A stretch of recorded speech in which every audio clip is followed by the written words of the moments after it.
Bonjour à tous, on se retrouve pour une nouvelle vidéo sur la chaîne Texama, cette fois-ci pour un nouveau guide d'achat, et cette fois-ci sur les ventilateurs, une pièce souvent très sous-estimée par les gens qui ont tendance à prendre juste le premier truc qui passe, alors que littéralement, dans un ordinateur, tout ce qui refroidit votre processeur, votre carte graphique, c'est les ventilateurs. Donc, avoir des bons ventilateurs peut augmenter les performances, donc augmenter même le FPS dans vos jeux, même beaucoup même, et aussi diminuer le bruit que fait votre ordinateur en prenant des meilleurs ventilateurs. Et des fois, vous allez le voir, prendre un meilleur ventilateur ne veut pas dire forcément payer plus cher. C'est des fois au même prix. Donc, dans ce guide, je vais vous parler de tout ce qui est en rapport avec les ventilateurs.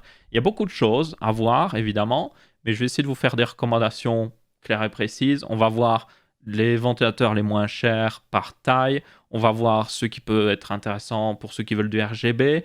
Il y a beaucoup de choses qu'on peut voir, mais vous allez vite voir aussi qu'il y a quelques marques qui ressortent, et puis il y a d'autres marques, c'est genre, mais plus si vous préférez au niveau style. Du coup, pour montrer aussi, je vais utiliser PC Part Picker. C'est un site, pour ceux qui ne savent pas, où vous pouvez faire des PC littéralement, des configs, et puis voir le prix selon tous les sites de revente. C'est vraiment pratique. Ce n'est pas un truc sponsorisé, je tiens à le préciser. Ce qui est avantageux, c'est qu'on peut voir aussi les prix facilement. Vous voyez, par exemple, c'est Corsair LL.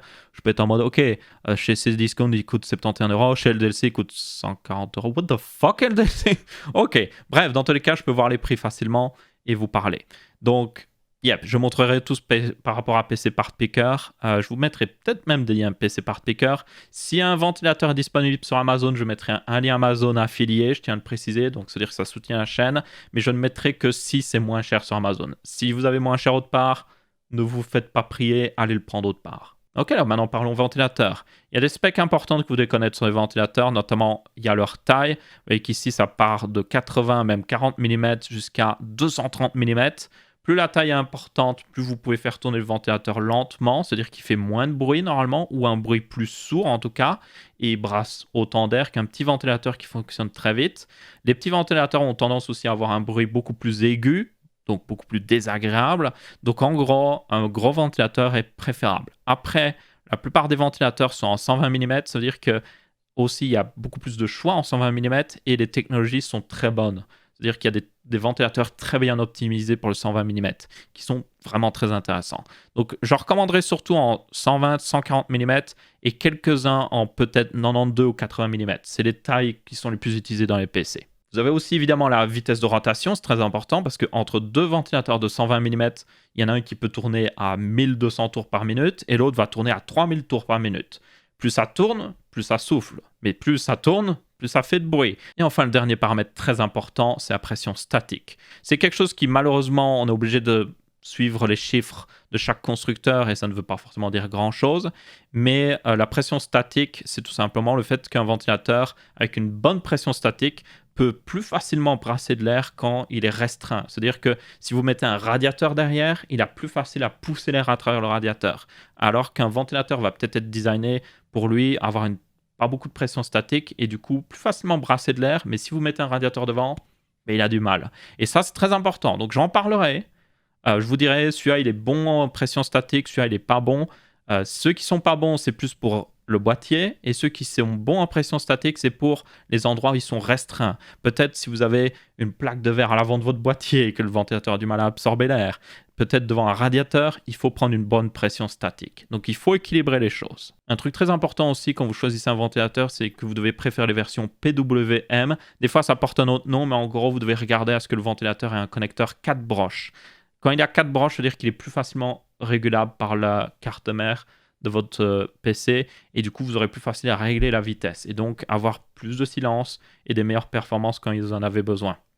Et ça, il faut faire attention parce que des fois il existe des versions non PWM d'un ventilateur et des versions PWM qui existent sur le même site au même prix et si vous ne faites pas attention, vous pouvez prendre la version non PWM. Donc regardez bien si dans la description c'est écrit que c'est du PWM. Ah, aussi une dernière précision avant que je commence. Le niveau de bruit des ventilateurs est souvent indiqué, même sur les sites de vente. Ça veut rien dire. Je vais être très honnête, ça ne veut rien dire du tout. Donc je vous dirai ceux qui sont plus silencieux, ceux qui sont moins silencieux. Mais après, il y a un autre truc que vous devez tenir compte, c'est que le bruit, c'est juste une mesure. Le problème, c'est que vous avez des ventilateurs qui ont un bruit aigu et vous en avez d'autres qui ont un bruit sourd, alors qu'aussi bien, le niveau de bruit d'un point de vue chiffre est le même, mais celui qui a un bruit sourd sera plus agréable. Donc, Je vous dirais à chaque fois, et c'est une question de préférence, allez regarder des vidéos des ventilateurs en fonctionnement, écoutez le bruit qu'ils font et prenez le bruit qui vous semble le plus agréable, tout simplement.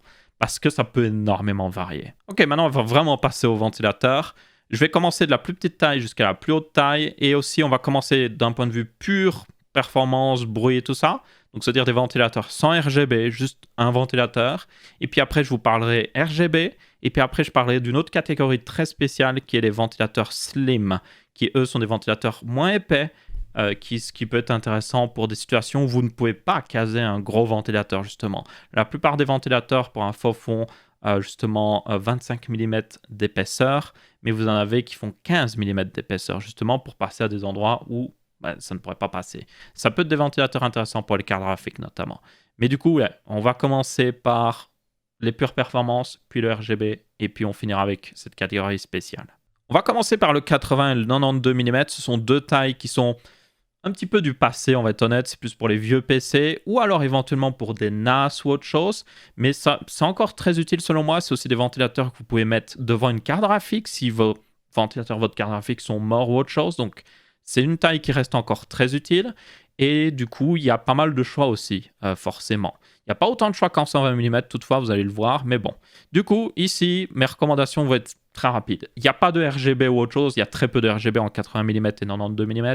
Donc là, vous regardez les performances par rapport au prix. Et le champion à ce niveau-là, et le meilleur choix pour moi en 80 mm en tout cas, c'est le Arctic P8. Pour 20 €, vous avez 5 ventilateurs, donc c'est vraiment pas cher. Et ce sont parmi les meilleurs. Ils ont déjà, en tout cas en version PST, donc c'est-à-dire que vous pouvez régler la vitesse. Ils ont la possibilité de passer de 200 RPM à 3000 RPM, donc une bonne plage. C'est-à-dire que vous pouvez réguler la vitesse, donc les faire aller très peu vite quand vous ne faites pas grand-chose sur votre PC et très vite quand vous chargez votre PC. Ils ont un bon flux d'air et surtout, ils sont très silencieux. C'est vraiment une valeur imbattable à ce prix-là. Toutefois, pour ceux qui voudraient, il y a d'autres références qui sont pas trop mal. Arctic notamment à la série F8 et F9 qui sont raisonnables. Ils sont un petit peu plus chers, ils sont un peu plus vieux aussi en termes de technologie, mais ils sont pas trop mal. Et sinon, vous avez Noctua qui a des très bonnes offres, plus chères, même en version Redux, qui est leur gamme un petit peu moins chère. Là, vous allez payer plus cher clairement, mais ce sont parmi les ventilateurs en général les plus silencieux. Pas forcément beaucoup plus silencieux que les Arctic. Après, c'est aussi une préférence, encore une fois, de bruit. Hein, je vous dis, allez vraiment regarder des vidéos. Ça peut vraiment vous donner la bonne impression du bruit. Mais ils ont des très bons ventilateurs. Et ils ont une version 92 mm aussi, donc ça c'est plutôt cool. Vous avez aussi du coup les gros Noctua, comme on va les appeler. Donc là notamment, vous avez le A9x14 ou le A9 version PWM, qui eux sont... Et vous avez aussi un A8 d'ailleurs. C'est les meilleurs, mais ils se coûtent très cher. C'est genre 10 € ou même voire 20 € pièce le ventilateur. Donc là, je vous dirais, prenez seulement ceux-là si vous voulez vraiment l'ultime silence. Et si c'est parce que vous en avez besoin de un, pour par exemple remplacer le ventilateur de votre processeur, ou peut-être mettre devant une carte graphique et que vous voulez vraiment avoir les meilleures performances possibles par rapport au bruit, c'est ce que vous devriez prendre. Et sinon, une petite mention quand même spéciale à Be Quiet qui a des bons petits ventilateurs, un peu chers selon moi, surtout par rapport à Noctua, mais les Be Quiet Pure Wing 2 existent en 80 mm notamment, et ils sont pas trop mal, donc ça peut valoir la peine si vous voulez une autre option par rapport à Noctua. Mais honnêtement, personnellement, c'est soit Arctic, soit Noctua pour le meilleur du meilleur. C'est un des deux, mais les autres, c'est juste... Ouais, ça peut être intéressant, mais sans plus. Maintenant, on va augmenter au niveau taille. On passe à du 120 ou du 50 mm, donc 12 cm ou 14 cm de diamètre pour le ventilateur. Je vais traiter les deux parce que bien souvent, vous allez voir que quand il existe une version 120 mm, il existe une version 140 mm, bien souvent en tout cas. Donc ici, mes recommandations vont être un peu similaires, en tout cas d'un point de vue pure performance. On va parler RGB après, forcément. Donc notamment, vous avez Arctic encore une fois avec le P12 et le P14 aussi qui existent et ils sont juste... imbattables. Encore une fois, vous pouvez les acheter des fois, bien souvent en pack, vous pouvez les acheter 5 € pièce et ils sont excellents. Je tiens à préciser toutefois que j'avais déjà fait une vidéo sponsorisée pour Arctic par le passé, mais ça n'a rien à voir avec ça. C'est réellement des très bons ventilateurs. C'est même en réalité ce qui fait que les refroidissements Arctic sont très bons, c'est le ventilateur. Genre le reste est pas mieux que la plupart de l'industrie. La vraie différence qu'ils ont par rapport à la plupart des gens, c'est leurs ventilateurs qui sont très très bons et très silencieux aussi. Donc les Arctic P12 et P14 sont selon moi le meilleur choix d'un point de vue coût et d'un point de vue performance et bruit aussi à la fois. Prenez toutefois la version PST, encore une fois. C'est une version réglable en ventilation.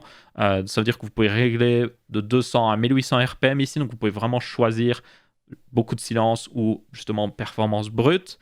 Et du coup, la version P12 normale, elle n'est pas réglable comme ça. Donc, vous ne pourrez pas aussi bien régler. Et je rappelle aussi qu'il y a une version, encore une fois, en 14 mm. Ici, la P14. Et que vous pouvez aussi acheter en pack de 5. Donc, ça peut être intéressant. Et encore une fois, comme vous pouvez voir, ils sont pas trop chers. Un autre truc aussi qui peut être intéressant pour certaines personnes, c'est qu'il existe une version blanche de ces ventilateurs. Je ne sais pas s'il existe en 14 mm non plus, mais le P12 en tout cas existe en version pure blanche. Donc ça peut être intéressant si vous avez un boîtier blanc tout simplement et que vous voulez un bon ventilateur performant. Il reste très peu cher aussi par rapport au P12 normal en version noire justement. Maintenant, je mets dans la même catégorie un petit peu tous ceux qui sont toujours bon niveau performance, bon niveau bruit, mais qui sont plus chers que Arctic et pas forcément beaucoup mieux, mais qui pourraient être mieux pour certaines personnes parce que peut-être vous allez préférer le bruit que ça fait. Encore une fois, n'hésitez pas à écouter le bruit que font certains de ces ventilateurs. Vous allez peut-être préférer un bruit par rapport à l'autre. Personnellement, et c'est vraiment mon cas, je n'aime pas trop le bruit des ventilateurs Noctua. Je trouve qu'ils font un petit peu un bruit que j'entends, que j'aime pas trop. Et je préfère, par exemple, les Be Quiet. Mais pour certaines personnes, ce sera le contraire, en fait. Donc, à vous d'écouter, quand même. Du coup, ici, justement, mention spéciale pour Be Quiet, qui ont des très bons ventilateurs, notamment les PureWing 2, qui sont pas trop chers. C'est genre 10 €, 12 € pièce, le ventilateur. Donc, ça reste raisonnable. Vous pouvez vite populer tous les slots de votre boîtier sans que ça coûte trop cher. Il y a une version 140 mm aussi. Vous avez les SilentWings 3 aussi qui existent. Ils sont réellement beaucoup plus silencieux, mais ils sont aussi beaucoup plus chers. Donc là, ça devient tellement cher qu'on se rapproche des prix de Noctua et je ne suis pas convaincu personnellement. Surtout que ce n'est pas forcément plus performant. Donc ça à vous de voir un petit peu. Et d'autres mentions spéciales iront aussi à Fractal Design qui ont des très bons ventilateurs. Là, je parle plus de leur, on va dire, ventilateurs basiques. Donc notamment les Dynamic X2.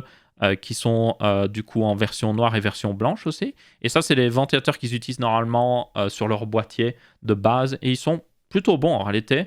Bonne plage, un bruit raisonnable. Encore une fois, j'ai beaucoup regardé de vidéos des bruits que font ces ventilateurs. Et selon moi, c'est ceux qui ont un bruit plus agréable par rapport à d'autres. Ils ont un bruit peut-être un peu plus sourd plutôt que aigu. Et le moteur, justement, est plus raisonnable à ce niveau-là. Donc, yep, c'est un bon choix. Et vous avez aussi Fantex qui en ont quelques-uns qui sont pas mal. Moins en stock, vous avez les F120 et il en existe plusieurs. Donc, les 120 SP, notamment, c'est pour la pression, il me semble. Les MP, c'est moins la pression. Je ne sais plus de trop. Mais ça peut être aussi un bon choix. Mais honnêtement, moi, je prendrais soit le Arctic ou soit je prendrais le prochain qu'on va voir. Et évidemment, c'est Noctua. Ça semble logique, ça revient. Ils ont des versions 120 mm et 140 mm de leur ventilateur. Il existe différentes gammes, tenez-en compte. Il y en a qui sont plus orientés pression statique et il y en a d'autres qui sont plus orientés genre flux d'air. Donc les versions A, notamment, c'est plus flux d'air. Et des fois, quand vous avez un P, c'est plus pression statique. Mais ça ne veut pas toujours tout dire, tenez-en compte. Notamment avec leur meilleur ventilateur. Alors là, c'est de toute cette vidéo, c'est le meilleur ventilateur. Et de loin, il n'y a juste aucune comparaison. Et c'est le Noctua A12X25 en version PWM. C'est un ventilateur extrêmement cher. C'est 30 € pièce, sans RGB. C'est juste pur ventilateur, mais c'est le meilleur. C'est franchement l'un des meilleurs qui existent. D'un point de vue bruit, d'un point de vue performance, il est juste imbattable pour le moment. Il y a bien un clone qui est sorti d'une certaine marque qui s'est amusé à exactement copier leur design. Mais jusqu'à maintenant, honnêtement, à part de temps en temps un peu les Arctic peuvent s'en rapprocher, mais ils restent devant. Donc c'est le meilleur ventilateur que vous pouvez acheter. Il n'existe qu'en version 120 mm toutefois, pas de 140 mm pour le moment. Il y en a un qui est prévu, mais ils n'ont toujours pas sorti. Et du coup, il a aussi une très bonne pression statique. Il a un très bon flux d'air, très bon bruit. C'est juste franchement le meilleur que vous pouvez choisir. Le seul problème qu'il a, c'est que vous devez le voir, il est brun et beige et que c'est pas très beau et que c'est la couleur qu'utilise Noctua sur leur ventilateur et malheureusement il n'existe toujours pas de version noire. Il y en a une qui doit sortir mais pour le moment elle n'existe pas encore. Et sinon si vous avez des Noctua moins bizarres niveau couleur, vous avez toujours les Redux qui existent qui sont gris et les Industrial qui sont noirs. Et du coup, les industriels sont d'ailleurs plus pour ceux qui voudraient un maximum de flux d'air, parce qu'ils peuvent monter jusqu'à 3000 RPM en 120 mm. C'est genre très bruyant, croyez-moi. Mais si vous voulez un maximum de performance, ça peut valoir la peine. Et il existe même une version 140 mm qui monte encore une fois, à 3000 RPM. Donc, beaucoup de performance, mais beaucoup de bruit derrière. Mais si vous recherchez quelque chose où vous êtes... Oh, je m'en fiche du bruit. C'est pour un serveur qui traîne là derrière, ça peut valoir la peine, surtout qu'ils sont très performants. Et les Redux sont un peu plus vieux au niveau technologie, ils sont moins chers aussi, et il existe en 120 ou 140 mm. Et là, vous avez encore une fois l'embarras du choix. Et pour finir avec les ventilateurs, d'un point de vue performance, ici, avant de passer au RGB, nous avons les gros ventilateurs. Donc là, on parle de boîtiers qui acceptent du 200 mm, 220 mm, donc 22 cm en termes de diamètre de ventilateur. C'est clairement pas tous les boîtiers. N'achetez pas un de ces ventilateurs en croyant que vous allez pouvoir le mettre quelque part. Il vous faut un boîtier compatible, ou sinon ça ne passera pas. Vous pouvez me croire là-dessus. Du coup, qu'est-ce que vous avez comme choix? Il y a beaucoup de choix, vous pourriez vous dire, mais honnêtement, ceux qui ressortent le plus, encore une fois, c'est Noctua. Ils sont toujours chers, mais en réalité, comme genre les ventilateurs beaucoup plus gros ont tendance à être plus chers, ici, Noctua n'est pas beaucoup plus cher que la concurrence. Vous voyez qu'ils sont 30 € pièce. Et en général, vous n'allez pas acheter genre 50 ventilateurs de 200 mm, vous allez en acheter 1, 2. Donc ça reste raisonnable. Et ils ont même une version industrielle qui est, comme vous pouvez voir, noire. Donc ça veut dire que ça passerait partout. Donc ça, c'est celui que honnêtement, je vous dirais de choisir. Vous avez d'ailleurs différentes options de montage parce que, comme vous pouvez voir, il existe des versions 200 mm et 220 mm. Certains, c'est un peu particulier, mais en gros, bien souvent, vous pouvez monter l'un dans l'autre parce qu'il y a toujours des options au niveau montage, mais c'est pas toujours garanti. Noctua a 2 sets de montage, donc ça devrait passer dans la plupart des boîtiers qui supportent du 200 mm, mais c'est pas forcément garanti, donc faites attention.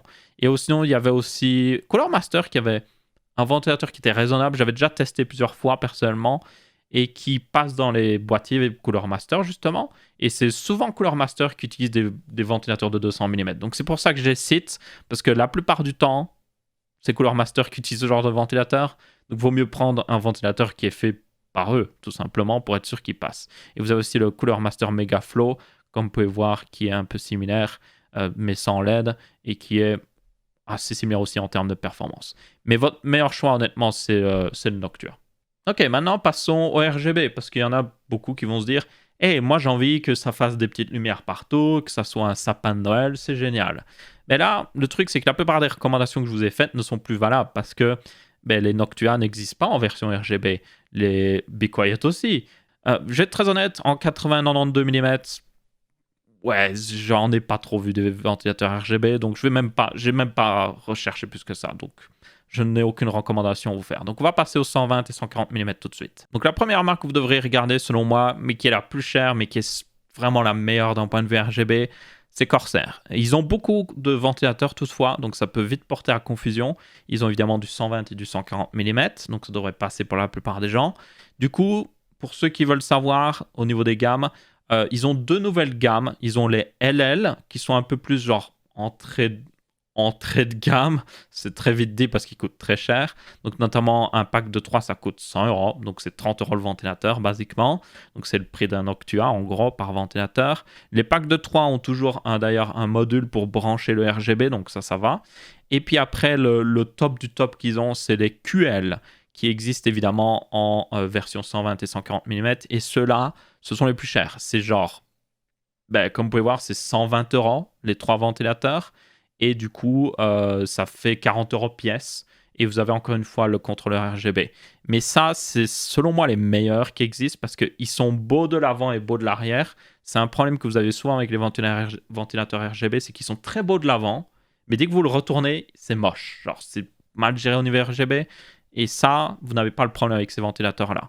Ils sont raisonnables d'un point de vue performance et d'un point de vue bruit. C'est pas les meilleurs. Honnêtement, si vous cherchez les performances, ne prenez pas de ventilateur RGB. Prenez une bande LED RGB que vous mettez dans votre boîtier, ce sera plus facile. Mais ouais, si vous cherchez les pures performances et le pur silence, pas de RGB. Mais ils sont quand même très bons, mais ils sont très chers. Les LL sont un peu moins chers et restent très bons aussi. Et puis après, vous avez les anciens qui existent encore. C'est les ML qui, eux, sont toujours au même prix que les LL au final. Ils sont un peu moins bons au niveau RGB, genre c'est moins réglable et tout ça, mais ils restent une valeur sûre, on va dire, vu qu'ils existent depuis pas mal de temps. Ils ont aussi techniquement un meilleur moteur que les LL, parce qu'ils utilisent un moteur magnétique, notamment, qui vieillit mieux. Donc si vous voulez un ventilateur qui vieillit mieux dans le temps, ça pourrait être votre choix ici. Et du coup, là, vous voyez toutes les autres variations, mais il y en a énormément. Donc, moi, ce que je vous dis, c'est soit les LL, soit les QL pour le meilleur, et soit les ML qui sont plus anciens. Et ils existent toujours en 120 ou 140 mm. Les autres qui existent, vous avez des SP, il y en a de tous les styles et tout ça. Ouais, vous pouvez les ignorer, parce que bien souvent, il y en a, ils sont d'une seule couleur, donc c'est pas du RGB, quoi. Et puis, il y en a qui sont tellement vieux que, genre, je ne sais même pas pourquoi ils existent encore sur le site ici de PC Part Picker. Donc là, on a vu le top du top avec Corsair, le meilleur RGB selon moi, mais pas forcément les meilleures performances. Maintenant, si vous voulez des très bonnes performances avec du RGB, et c'est une option qui est apparue très récemment, et c'est plutôt cool à voir, c'est que Arctic a sorti une version RGB de leur P12, tout simplement. Il n'y a pas de P14 pour le moment, donc c'est du 120 mm seulement, mais du coup, vous pouvez acheter l'équivalent d'un Arctic P12, mais en RGB. C'est pas le meilleur RGB toutefois. Comme vous pouvez voir, c'est surtout genre les lames de ventilateur qui sont illuminées RGB. Depuis l'arrière, ils ne le montent pas trop, mais à mon avis, ça doit pas être le meilleur effet possible. Donc c'est ça que je dis qu'un ventilateur comme chez Corsair est meilleur au niveau de ce RGB là. Ici, c'est plus du RGB basique. Mais, comme vous pouvez voir, pas trop mal, surtout d'un point de vue prix, parce que là, le pack de 3 est vendu 37 €. Donc ça fait un peu plus de 10 € par ventilateur. C'est plus cher que sans le RGB, mais ça reste très raisonnable niveau prix, surtout par rapport à Corsair. Donc ça, je vous dirais, c'est l'alternative vraiment pas chère. L'alternative accessible et qui est bonne. Pas incroyable, mais bonne. Au passage, il y en a, je le sais, ils vont le citer, ils vont me dire, sur Amazon, il y a cette marque, ils vendent 5 ventilateurs pour 20 €. Je sais, il existe beaucoup de constructeurs sur Amazon qui vendent des ventilateurs RGB vraiment pas chers. Le problème avec ces marques-là, c'est que elles viennent, et on ne sait pas d'où ça vient des fois. Des fois, ils sont très bons, des fois, ils sont très mauvais, des fois, ils sont très bruyants, des fois, ils sont pas très performants. Il y a beaucoup de problèmes avec, ok? Des fois, vous allez tomber sur un excellent deal, franchement. Mais le problème, c'est que c'est pas consistant. D'un mois à l'autre, en fait, il y a une marque qui va arriver, ils vont vendre tout leur stock, et puis ils vont disparaître, et puis il y en a une autre qui va apparaître. Donc je ne peux pas recommander, tout simplement. C'est pas fixe, et il faut les tester par soi-même pour vraiment voir qu'ils sont bons. Genre là, le Arctic P12, il existe déjà, il y a plein de tests dessus, je sais qu'il est bon. Et le RGB, on le voit un petit peu, il est pas trop mal, on sait le juger déjà. Mais ces ventilateurs Amazon, tout le marketing que vous voyez, vous ne pouvez pas le croire, tout simplement, parce que c'est des ventes Amazon bien souvent, et ouais, les images que vous voyez sur Amazon, il vaut mieux pas les croire. Donc, yep. Je ne ferai pas de recommandation de ces ventilateurs-là, mais sachez que ça existe, que ça peut être une alternative, mais je ne la recommande pas forcément parce que juste, on ne sait pas. Maintenant, passons aux alternatives par rapport à Arctic et Corsair. Comme j'ai dit, Arctic, c'est plus le meilleur d'un point de vue performance avec un peu de RGB. Corsair, c'est le meilleur RGB de loin. Maintenant, là, on a des alternatives qui sont très bonnes niveau RGB, qui sont toujours très bonnes niveau performance et qui sont peut-être moins chères aussi que Corsair. Vous avez notamment Cooler Master avec les Master Fan MF. Qui existent en 120 et 140 mm. Ils sont pas trop mal. Ils sont raisonnables niveau prix, surtout par rapport à Corsair, mais vous attendez pas non plus à des prix comme Arctic sur les modèles les moins chers. Et comme vous pouvez voir, ils sont plutôt beaux aussi au niveau RGB. Par contre, tenez compte que bien souvent, quand vous les retournez de l'autre sens, le RGB est beaucoup moins beau. Donc ça, il faut en tenir compte si vous devez mettre un ventilateur, notamment au-dessus à l'avant de votre boîtier, ou peut-être en dessous de votre boîtier. Si vous avez la plupart des ventilateurs qui sont juste vus de face, ça va. Mais si vous voyez l'arrière, des fois, vous devrez faire attention au modèle que vous choisissez. C'est notamment mon cas. J'ai pris les QL 120 parce que, genre, on va avoir beaucoup de mes ventilateurs de dos. Et du coup, j'ai besoin d'un ventilateur qui est beau dedans. Mais si j'avais des ventilateurs surtout vus de face, j'aurais peut-être pris, oui, le Arctic P12. Faites attention d'ailleurs qu'il existe un Arctic Bionics P120. Et vous faites pas avoir. Vous voyez que c'est P12, P120, c'est pas les mêmes du tout. Le Bionics est moins bon. Et aussi, il a un gros problème, c'est qu'il fait 30 mm d'épaisseur au lieu de 25 en temps normal. Et du coup, il ne passe pas partout. Et il a un système de RGB très intéressant, mais yeah, c'est pas une bonne alternative selon moi. Ensuite, nous avons Fractal Design, qui a des très bons ventilateurs RGB aussi. Un peu cher, toutefois. Les packs de 3, vous voyez, à 80 €. Ça fait un peu cher, mais Fractal Design a des ventilateurs qui sont assez silencieux. J'aime bien le bruit qu'ils font personnellement. Et ils ont aussi une bonne plage de réglage niveau justement vitesse. Il y a du 120 et du 140 mm et du bon RGB bien fait. Donc ça peut être une alternative, mais c'est juste voilà, pour ceux qui chercheraient quelque chose de différent. Maintenant, on en arrive à Lianli, qui a certainement la meilleure implémentation au niveau câblage. Ils ont aussi des très beaux ventilateurs. Honnêtement, ils sont très classe à voir. Par contre, je les trouve personnellement, c'est mon avis, mais je les trouve un peu bruyants. J'ai déjà écouté pas mal de vidéos. C'est pas les meilleurs. Franchement, ils ont pas mal de chemin encore à faire là-dessus. Mais par contre, d'un point de vue branchage, ils sont géniaux. En gros, vous pouvez les daisy-chainer, donc vous pouvez juste les embriquer l'un dans l'autre. Il y a juste un câble, enfin 2 câbles techniquement qui sortent d'un côté. Du coup, le truc c'est que Corsair, pour 3 ventilateurs, vous auriez 6 câbles, parce qu'il y en aurait 2 par ventilateur. Ici, vous en avez beaucoup moins et c'est beaucoup plus facile à gérer. Donc ça peut être une bonne alternative pour quelqu'un qui en a marre d'avoir des câbles partout. Et aussi quelqu'un qui veut quelque chose d'assez classe, comme vous pouvez voir encore une fois. Ils sont plus genre classe que RGB, parce que le RGB est plus sur le côté, pas vraiment là où il y a le ventilateur. Mais ils rentrent très très bien. Donc ça peut être une très bonne alternative pour ceux qui veulent quelque chose d'esthétique. Ensuite, vous avez NZXT avec les ARRGB en version 2, c'est très important. La version 2 notamment est un petit peu améliorée. Un truc qui est très bien aussi, c'est qu'ils ont comme Lianli ce système de fixation rapide. Comme vous pouvez voir, vous pouvez les daisy-chainer encore une fois. Donc il y a un port de sortie, un port d'entrée. Et ça permet d'avoir moins de câbles. Ça marche pas aussi bien que Lianli parce que genre le système de Lianli est vraiment bien foutu. Ici, c'est déjà un peu plus genre. Il faut faire un peu attention en branchant. Mais ils sont assez bons. Par contre, le problème, c'est que le RGB est seulement visible depuis l'avant. Comme vous pouvez voir, il y a un ring RGB, mais il est seulement de l'avant. Derrière, il n'y a rien du tout.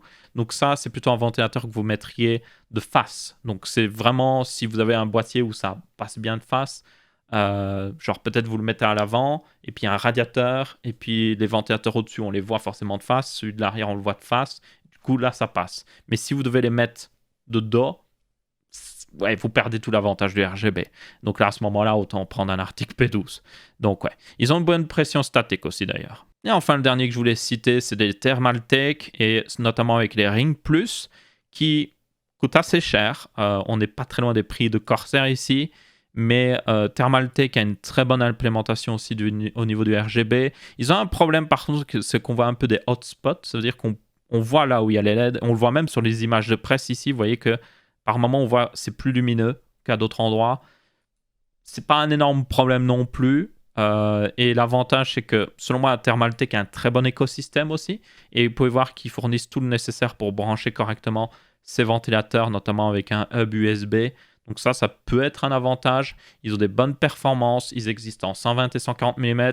Donc c'est juste une autre alternative pour vous si vous voulez justement un ventilateur RGB. Maintenant, on arrive à une catégorie très spéciale. Après le RGB, c'est les ventilateurs slim. Donc, les ventilateurs font normalement 25 mm d'épaisseur. C'est standard. Donc, c'est-à-dire que peu importe les marques que vous prenez, ce sera toujours 25 mm. Donc, vous êtes sûr que ça passera. Mais des fois, ça passe pas parce que peut-être vous avez un boîtier mini TX ou peut-être que vous voulez remplacer les ventilateurs de votre carte graphique et que vous voulez prendre le minimum de place possible devant celle-ci. Et bien là, il vous faut des ventilateurs slim qui peuvent descendre jusqu'à 15 mm d'épaisseur. Et là, il n'y a pas un énorme choix, on va être honnête. Les 2 grosses marques, selon moi, qui ressortent au niveau ventilateur slim, c'est Be Quiet. Et souvent, avec les Be Quiet, vous le verrez, c'est dans le nom, si c'est une version slim, notamment avec le Noctua A12X15, qui est du coup une version slim du X25. Ça semble logique. Et qui est très bon. C'est l'un des meilleurs choix, franchement. Assez cher, 20 € pièce. Mais vous avez le meilleur, franchement, ventilateur slim qui existe. Et sinon, une autre marque qui existe aussi, qui est très bonne niveau performance et qui a une version slim, c'est Site. C'est une marque japonaise de ventilateurs et ils ont des versions aussi slim de leurs ventilateurs notamment.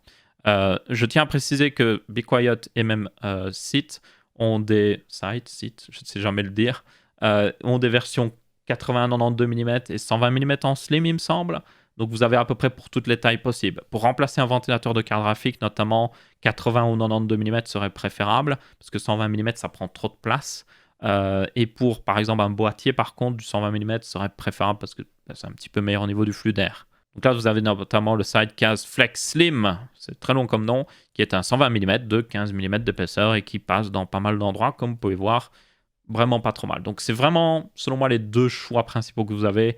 Il existe certainement d'autres marques, mais moi, c'est surtout ceux-là que je connais et qui sont souvent recommandés. Donc c'est ceux-là que je vais vous recommander aussi. Et donc voilà, c'est à peu près tout pour cette vidéo de recommandation des ventilateurs. Un petit peu longue, mais après, de manière réaliste, vous allez juste regarder normalement la partie qui vous concerne. Donc ça aura seulement duré 5 minutes. Si vous regardez par exemple 120 mm, puis 120 mm RGB. Mais bon, dans tous les cas, j'espère que ça a été utile. Si c'est le cas, vous pouvez laisser un petit pouce bleu. Peut-être vous abonner si ce n'est pas encore le cas. Recommander à quelqu'un. Si vous connaissez quelqu'un qui cherche un ventilateur, ça peut être utile pour lui. J'espère avoir bien expliqué ce qui est important dans le choix d'un ventilateur et avoir offert suffisamment d'alternatives. J'en ai certainement oublié. Je ne connais pas tous les ventilateurs qui existent. C'est juste pas possible. Donc si vous connaissez des très bonnes alternatives, n'hésitez pas à en laisser dans les commentaires. Selon moi, ça doit être des bonnes alternatives d'un point de vue performance et d'un point de vue bruit évidemment et d'un point de vue coût. C'est trois trucs importants. Et du coup, ben, yep, c'est à peu près tout. J'espère que vous avez bien apprécié. Si c'est le cas, vous laissez un petit pouce bleu et on se retrouvera pour une prochaine vidéo. Ciao, ciao.